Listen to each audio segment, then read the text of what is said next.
ಸಹೋದರ ಸಹೋದರಿಯರೇ, ನಾವು ನಮ್ಮ ತಂದೆ ತಾಯಿಗಳ ಬಳಿಯಲ್ಲಿ ಎಷ್ಟು ಕಾಲ ಇರ್ತೇವೆ? ಹೆಣ್ಮಕ್ಕಳಾಗಿರುವುದಾದ್ರೆ ಮದುವೆ ಆಗುವವರೆಗೂ, ಗಂಡು ಮಕ್ಕಳಾದ್ರೆ ವಿದ್ಯಾಭ್ಯಾಸ ಮುಗಿಯಬೇಕು, ಉದ್ಯೋಗ ಸಿಗಬೇಕು, ಜೀವನದಲ್ಲಿ ಸ್ಥಿರಗೊಳ್ಳಬೇಕು.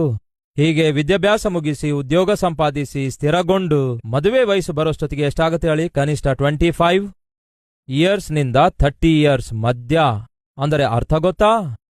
ನೀವು ನಿಮ್ಮ ತಂದೆಯ ಬಳಿಯಲ್ಲಿ, ತಾಯಿಯ ಬಳಿಯಲ್ಲಿ ಎಷ್ಟು ಕಾಲದವರೆಗೂ ಸುರಕ್ಷಿತವಾಗಿ ಬೆಳೆಯುತ್ತೀರೋ, ವಿದ್ಯಾಭ್ಯಾಸ ಮಾಡುತ್ತೀರೋ, ಸ್ಥಿರಗೊಳ್ಳುತ್ತೀರೋ, ಅಷ್ಟು ಕಾಲದವರೆಗೂ ನಿಮ್ಮ ತಂದೆ ನಿಮ್ಮ ತಾಯಿ ನಿಮ್ಮ ಬಳಿಯಲ್ಲಿರುವುದಕ್ಕಾಗಿ ಹಕ್ಕುದಾರರಾಗಿದ್ದಾರೆ.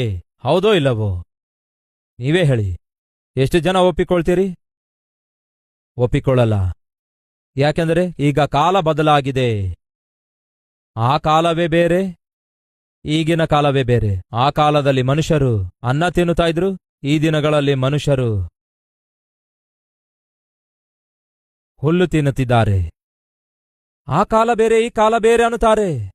ಒಮ್ಮೆ ತಂದೆ ತಾಯಿಗಳಿಬ್ಬರು ವೃದ್ಧಾಪ್ಯಕ್ಕೆ ಬಂದಾಗ ಮಗನಿಗೆ ಫೋನ್ ಮಾಡ್ತಾರೆ, ಮಗನೇ, ಅಮ್ಮ ಈ ವಯಸ್ಸಲ್ಲಿ ತನ್ನ ಕೆಲಸ ಮಾಡ್ಲಿಕ್ಕಾಗ್ತಾ ಇಲ್ಲ ಮಗನೇ, ಈ ವಯಸ್ಸಲ್ಲಿ ಸುಸ್ತಾಗಿ ಹಾಸಿಗೆ ಹಿಡಿಯುತ್ತಿದ್ದಾಳೆ, ಏನ್ ಮಾಡ್ಬೇಕೆಂದು ಗೊತ್ತಾಗ್ತಿಲ್ಲ ಮಗನೇ, ನೀನೇನೋ ನಮಗೊಬ್ಬನೇ ಮಗನು, ಕಣ್ಣು ಗುಡ್ಡಿನಂತೆ ನಿನ್ನನ್ನು ಸಾಕಿ ಸಲಹಿದೆವು, ಕಷ್ಟಪಟ್ಟು ನಿನ್ನನ್ನು ಓದಿಸಿದ್ದಕ್ಕೆ ನೀನು ಸ್ಥಿರಗೊಂಡು ಈಗ ಬ್ಯಾಂಕ್ ಮ್ಯಾನೇಜರ್ ಉದ್ಯೋಗ ಮಾಡುತ್ತಾ ಇದ್ದಿ, ನಾವು ಕೂಡ ನಿನ್ನ ಬಳಿಗೆ ಬಂದು ಉಳ್ಕೊಳ್ತೇವೆ ಮಗನೇ ಎಂದು ಕೇಳಿದ್ರಂತೆ.